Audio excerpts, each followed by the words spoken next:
May 15th, 1942, 2:47 a.m. Off Ambrose Light, New York Harbor. Coast Guard, Seaman 3rd Class. Raymond O'Malley pressed his face against the frozen lookout window of Station 14, squinting through the pre-dawn darkness at something that shouldn't exist. A submarine. German. Less than 3 miles from the Statue of Liberty. His hands trembled as he reached for the alarm, not from cold, but from the impossible reality of what he was seeing. The U-boat sat on the surface, brazen, its conning tower silhouetted against the glow of Manhattan's skyline. It wasn't hiding. It wasn't diving. It was waiting. "Sir, you need to see this," O'Malley's voice cracked over the intercom. "There's a goddamn U-boat in the harbor." Lieutenant Commander James Harrow had been in the Coast Guard for 16 years. He'd seen smugglers, lost freighters, oil spills, bodies. But when he raised his binoculars and focused on the dark shape rising from the Atlantic swells, his breath caught.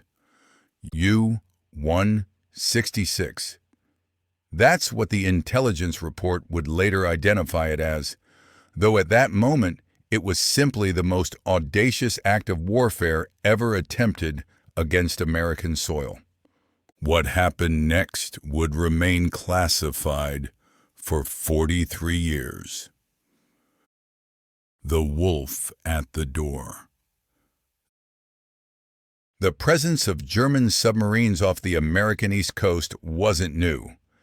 Since January 1942, Admiral Karl Dönitz had unleashed Operation Drumbeat Paukenschlag, sending his wolf packs to feast on undefended American shipping. The results were catastrophic. In the first 6 months of 1942, German U-boats sank 397 ships along the eastern seaboard. That's more than 2 vessels every single day. Burning tankers lit up the night sky from Cape Hatteras to Long Island. Coastal residents found bodies and debris washing ashore with such regularity that beach patrols became retrieval details. But they'd never come this close. Kapitänleutnant Hans-Joachim Werner commanded U-166 with the cold precision of a surgeon. At 31, he was neither the youngest nor the most decorated U-boat commander, but he possessed something more valuable: imagination. While other commanders hunted convoys in the mid-Atlantic, Werner studied maps of New York Harbor. He memorized shipping schedules, tide tables, patrol routes. He understood that sinking ships won tonnage battles, but sinking confidence could win the war. "They sleep soundly in their towers of glass," he told his executive officer, Oberleutnant Klaus Friedman, during the Atlantic crossing, "because they believe distance protects them. We will show them there is no distance, only the time it takes to aim." The impossible approach. 166 should never have reached New York Harbor. The approaches were protected by patrol aircraft, submarine nets, destroyer pickets, and shore-based radar. Navy doctrine declared it impossible for a submarine to penetrate the harbor defenses undetected. Werner proved doctrine wrong through a combination of audacity and meteorological luck. A late-season nor'easter had pummeled the coast for 3 days, grounding patrol aircraft and reducing visibility to near zero. Shore-based radar, still primitive in 1942, couldn't distinguish submarine signatures from the chaotic sea return caused by 12-foot swells. Werner brought U-166 in on the surface during the storm, using the mountainous waves as cover. His diesel engine screamed at full power, racing against dawn. The crew, most of them teenagers who'd never seen combat before this patrol, clung to anything bolted down as the submarine pitched and rolled. "Range to Ambrose Light!" Werner shouted over the howl of wind and spray. 8 kilometers, Herr Kalou, the navigator called back, using the abbreviation for Kapitänleutnant. Current puts us at the outer marker in 22 minutes. Excellent. Prepare torpedoes 1 through 4. Set depth for 3 meters. Friedman stared at his commander. "Sir, at 3 meters, we're targeting surface vessels in shallow water.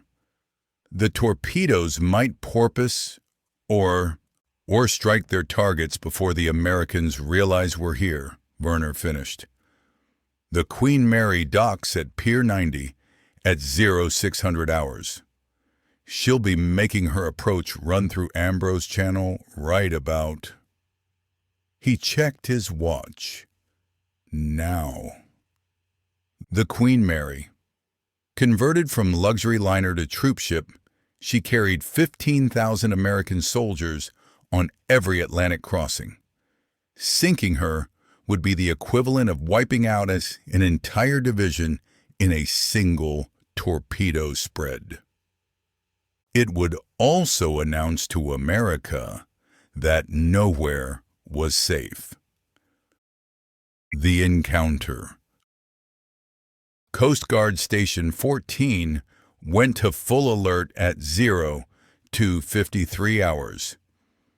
Lieutenant Commander Harrow grabbed the direct line to Navy Eastern Sea Frontier Headquarters in Manhattan, his words tumbling out in a rush that abandoned all radio protocol. "This is Station 14. We have visual confirmation of a German submarine, bearing 147 degrees, range approximately 4,500 yards. Submarine is surfaced and stationary. I repeat, surfaced and stationary." Station 14, confirm you said German submarine? The watch officer's voice carried the skepticism of a man who'd fielded dozens of false sightings from jittery Coast Guardsmen. "Confirmed. Type 7 U-boat. Conning tower clearly visible. I am looking at it right now through binoculars." Station 14. Maintain observation. Do not, I repeat, do not engage. Air support launching from Floyd Bennett Field. ETA 12 minutes. 12 minutes. An eternity in naval warfare. On the bridge of U-166, Werner watched the approach lights of New York Harbor through his Zeiss binoculars.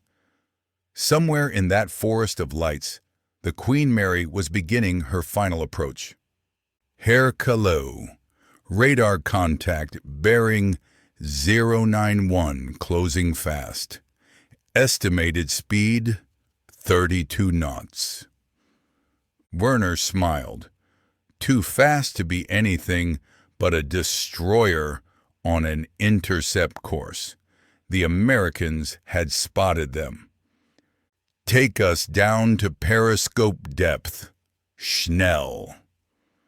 The diving klaxon shattered the pre-dawn quiet. Diesel engines choked off. Electric motors whined to life. Ballast tanks flooded with a roar of incoming seawater. U-166 slipped beneath the surface with practiced efficiency, leaving only a swirl of disturbed water to mark where she'd been. 60 3 seconds. That's how long it took a Type 7 to crash dive. The destroyer arrived 90 seconds too late. The hunt. USS Broome, a flush-deck destroyer hastily pulled from convoy escort duty, arrived at the last known position of U-166 with her sonar pinging desperately into the black water. Commander Robert Fairchild stood on the bridge, staring at the empty ocean with the frustrated fury of a man who'd arrived to find his house already burgled. Sonar contact. Bearing 132, range 1,200 yards, moving northeast at 4 knots. All ahead flank. Sound general quarters. Prepare depth charge pattern able. Broome leaped forward, her ancient hull shaking as turbines pushed her past 35 knots. The depth charge crews raced to their stations, rolling the 300-pound cylinders into the launching racks. Below them, Werner played the oldest game in submarine warfare. Cat and mouse in 3 dimensions. Left full rudder. Take us down to 50 meters. Silent running. 0166 went quiet. Every unnecessary system powered down. Crew members froze in place, barely breathing. The only sounds were the faint creaking of hull plates under pressure and the steady ping, ping, ping of enemy sonar probing the depths. Werner stood beside the hydrophone operator, watching the young man's face for any tell. A tightening around the eyes meant the destroyer was close. A relaxation meant they'd lost the scent. The operator's eyes went wide. High-speed screws, bearing 310, closing rapidly. Brace for dash dash. The first depth charge detonated 200 meters away. Not close enough to rupture the pressure hull, but close enough to slam every man against bulkheads, shatter light bulbs, knock tools from their racks. The second charge was closer. The third and fourth arrived in a pattern that bracketed U-166, like the fingers of a giant hand trying to crush a mouse. Interior lights failed. Emergency lighting cast everything in demonic red. A pipe ruptured somewhere aft, spraying high-pressure steam into a compartment until someone managed to shut the isolation valve. Damage report. Hydraulic leak in the stern plane mechanism. Compensation pump on battery compartment 3 has failed. We're taking water through a cracked seal on the engine room hatch. Werner calculated angles, depths, time, and oxygen in his head. They were hurt, but not dead. Not yet. Take us to 70 meters. Reduce speed to 2 knots. Change course to 0:45. The game continued for 43 minutes. Broome would acquire, attack, lose contact, search, acquire again. Each time, Werner managed to slip away at the last second through a combination of skill, luck, and intimate knowledge of how sonar behaved in coastal waters, where temperature layers and bottom topology created blind spots. But they couldn't stay down forever. The escape. At 0411 hours, with battery levels dropping below 30% and the air in the boat turning sour from excess CO2, Werner made his decision. Surface. Emergency surface. all ahead. Flank the moment we break. The gamble was simple. Surface fast, run on diesels at full power, and hope to reach deep water before the Americans could reacquire and kill them. U-166 erupted from the depths like a breaching whale. Water cascaded off her deck as diesel engines roared to life. Werner burst through the conning tower hatch into a dawn that had turned the sky the color of blood. The destroyer was 2 miles away, already turning toward them. Both engines full. Helmsman, course 110. Take us to the shelf break. The submarine raced eastward at 17 knots, trailing a wake of white foam that marked their position as clearly as a flare. Behind them, Broome closed the distance with the inevitability of mathematics. The destroyer was faster. They would be caught. Unless. Prepare stern tubes 5 and 6. Set depth for 5 meters, magnetic detonators. On my mark, fire both tubes and then hard dive on my command. It was a desperation play. Fire backwards while running, then dive and hope the destroyer either hit the torpedoes or was forced to turn away, buying them precious minutes. Tubes 5 and 6 ready, Herr Kalu. Fire 5, fire 6. The submarine shuddered as compressed air ejected 2 tons of high explosive from her stern. Werner counted 5 seconds. Dive! D-I-V-E. D-I-V-E exclamation mark. U-166 nosed down into a crash dive just as Broome's forward guns opened up, stitching the water where they'd been with 5-inch shells. One round actually struck the tip of the diving submarine's antenna mast, severing it in a shower of sparks. But they were under, and the torpedoes were running. On Broome, the sonar operator's voice went shrill. Torpedoes in the water. 2 torpedoes bearing 290, range 800 yards and closing. Fairchild made the only choice available. Right full rudder. Emergency flank speed. The destroyer heeled over so hard that men slid across tilted decks. The torpedoes, running a flat track, passed 150 yards astern, close enough that their magnetic influence exploders sensed the steel mass of the ship and detonated. The twin underwater explosions lifted Broome's stern clear of the water, buckling plates and jamming her rudder hard over. She came around in a wild circle, engines screaming, unable to steer. By the time damage control teams freed the rudder 20 minutes later, U-166 had vanished into the deep water canyons off the continental shelf. The cover-up. What happened next was less about naval warfare and more about politics. At 0630 hours, Vice Admiral Adolphus Andrews, commanding Eastern Sea Frontier, sat in his Manhattan office reading the action reports with mounting horror.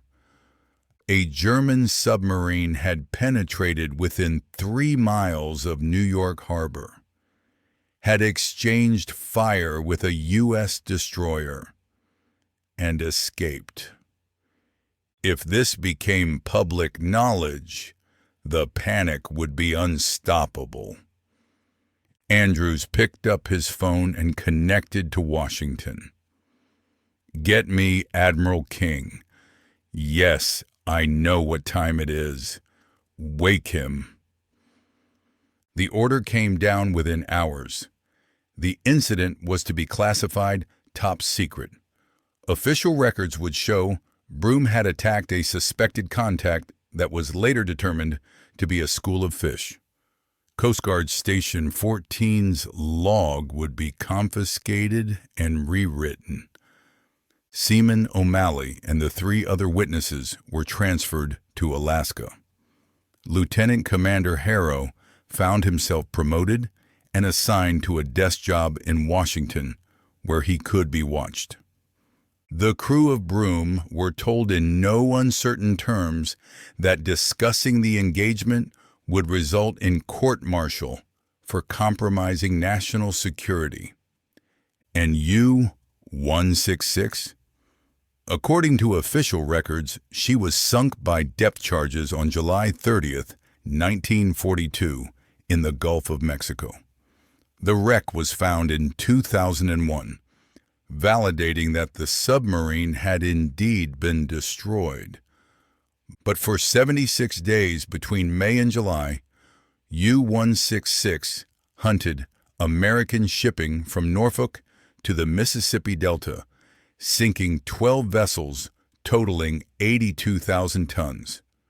Werner's report to U-boat headquarters in Lorient, France, described the New York operation as successful reconnaissance and noted the unexpected effectiveness of American ASW response times. He never mentioned how close he'd come to torpedoing the Queen Mary. The truth emerges. In 1985, as part of the declassification of wartime records, a historian found reference to Incident NY-12 in a footnote of an admiral's memoir. The full story emerged slowly, pieced together from Coast Guard logs that had been misfiled rather than destroyed, from personal diaries, from German naval archives captured in 1945. Raymond O'Malley, by then 71 and living in Oregon, gave an interview to a local newspaper. "I saw that submarine clear as I see you now," he said. "Big as a whale, sitting there bold as brass. For 40 years, I thought maybe I'd imagined it, that maybe the war and the stress had made me see things. Now I know I wasn't crazy, just sworn to secrecy about something that actually happened." The lesson. U-166's penetration of New York Harbor wasn't the closest a U-boat came to American shores. That honor belongs to U-853, which was sunk in Rhode Island Sound on May 6, 1945, the last U-boat destroyed in American waters. But it represented something more significant. The moment Americans learned that technological superiority and ocean distance didn't guarantee safety. Werner himself survived the war, surrendering in Norway in May 1945. In interviews decades later, he spoke about that May morning with the careful precision of a man describing a chess game. The mission was never to sink the Queen Mary, he admitted in 1987. "I knew the harbor defenses would be too strong. The mission was psychological, to make Americans understand their cities were not sanctuaries, that we could reach them." "Did you succeed?" Werner smiled. "The fact that they classified it for 40 years tells you everything. They understood exactly what we'd done, and they couldn't admit it." He paused, looking out the window of his apartment in Hamburg at container ships moving up the Elbe. War isn't just about sinking ships. It's about sinking confidence. For one night, we did that. The wreck of U-166 lies in 5,000 feet of water in the Gulf of Mexico, discovered by an oil survey crew in 2001. The submarine rests upright on the seafloor, Her bow pointed eternally northeast, toward home, toward the mission that was never completed, toward the harbor she penetrated but could never conquer.